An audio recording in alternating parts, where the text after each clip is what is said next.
सरकार हो या और सरकारें हो, सभी लोग दूसरे दौर की तैयारी में थे। लोगों ने तैयारी भी की थी, लेकिन इतना इतना बड़ा तूफान आएगा इसकी कल्पना किसी को नहीं थी, और उसका परिणाम जो होना था वो हुआ है।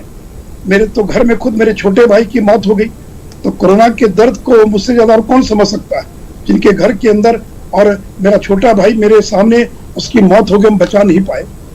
तो लेकिन सभी सरकार अपनी ओर से पूरा प्रयास कर रही है।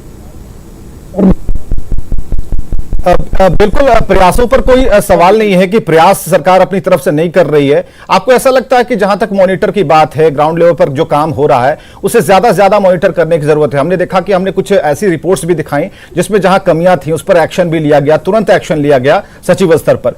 हम ये जानना चाह रहे हैं कि जो इंफ्रास्ट्रक्चर है उसे अभी तक हम ये कह रहे हैं कि हम डेवलप कर रहे हैं, जनता ये पूछना चाहती है, जनता का जो सवाल है इस बात को लेकर कि अभी तक क्यों नहीं, अभी तक कोशिश की बात हम क्यों करते हैं? देखिए, आज ऑक्सीजन की कहीं कमी नहीं देश में, और बिहार में था। आज मैं दावा कर सकता हूं कि किसी अस्पताल में ऑक्सीजन की कोई कमी नहीं है। दूसरी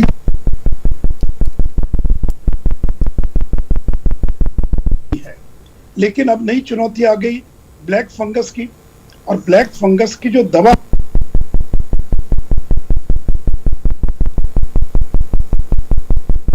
5 नई कंपनियों को 20 दिन पहले, क्या आपने ब्लैक फंगस का नाम सुना था? मैंने सुना था क्या? मैंने तो नाम भी नहीं। वायरस है, रोज रूप बदल रहा है और बहुत ही आक्रामक है। तो आगे कौन सी नई चुनौती आ, प्रभावित नहीं हुए थे, लेकिन दूसरे चरण के अंदर बड़ी संख्या में बच्चे प्रभावित हुए हैं। जो मध्य उम्र के नौजवान है, वो प्रभावित। स्वास्थ्य का जो ढांचा है, तो आज अमेरिका जैसा देश, यूरोप जैसा देश है, वो भी चरमरा गया।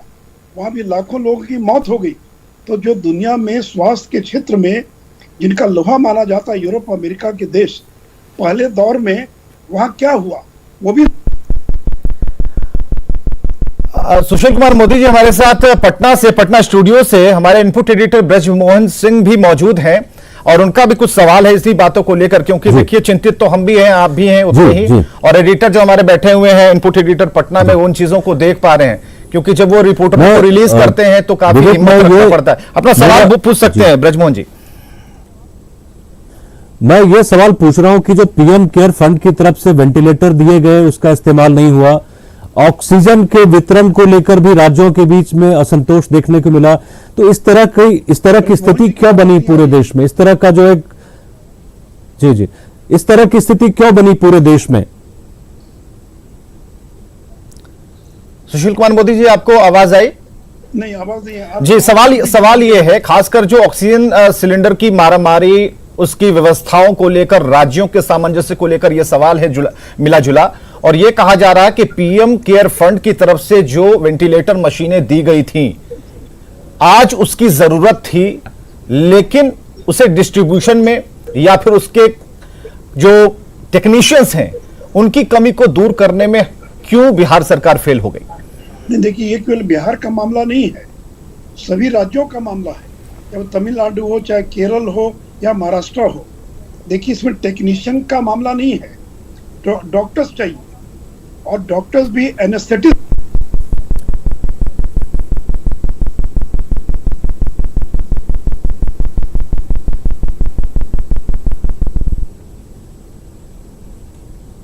मैकेनिक की आवश्यकता नहीं है, उसके लिए ट्रेन्ड डॉक्टर्स की आवश्यकता है।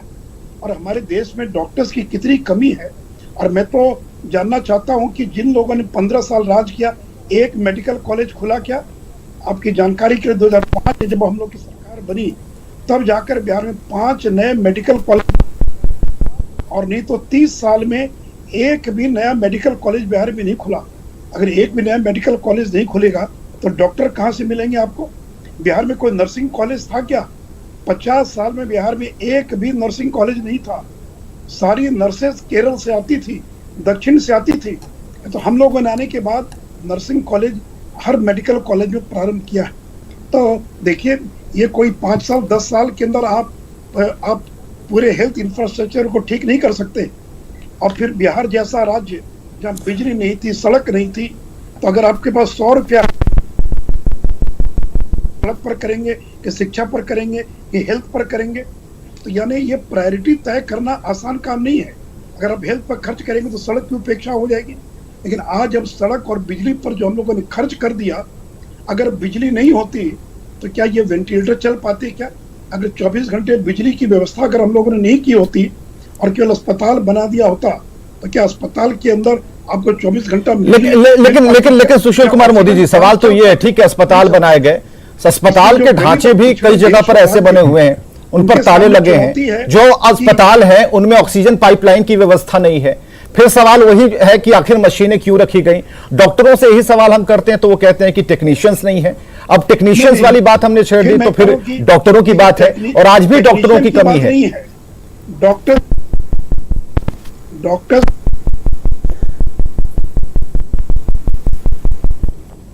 दूसरे 13 नए मेडिकल कॉलेज बनाने का काम प्रारंभ हो गया और 5 नए मेडिकल कॉलेज हम लोगों ने खोल दिया। तो क्यों नहीं मेडिकल कॉलेज बना? अब अगर मेडिकल कॉलेज नहीं बना तो केरल का डॉक्टर तो बिहार में काम करने नहीं आएगा, यूपी का तो काम करने नहीं आएगा। और देखिए, डॉक्टर की कमी देश के अधिकांश राज्यों में है। केवल दक्षिण के और पश्चिम के कुछ राज्यों को छोड़ दे तो चाहे यूपी हो, मध्य प्रदेश हो, राजस्थान हो, बिहार हो, उड़ीसा हो, सारे राज्यों के अंदर डॉक्टर्स की भारी कमी है। और इन वेंटिलेटर्स को चलाने के लिए डॉक्टर्स चाहिए। ये कोई सामान्य मिस्त्री का काम नहीं उसको चलाना, क्योंकि मरीज के बगल में खड़े होकर देखना विवेक, एक सवाल है, इतनी ऑक्सीजन नहीं जा रही है, इन चीजों को देखने का काम डॉक्टर्स को करना है। और मैं तो स्वीकार कर रहा हूँ कि ये कमियां हैं, और ये कमियां जो हैं ये कोई जानबूझ कर नहीं है, ये कोई उपेक्षा नहीं है।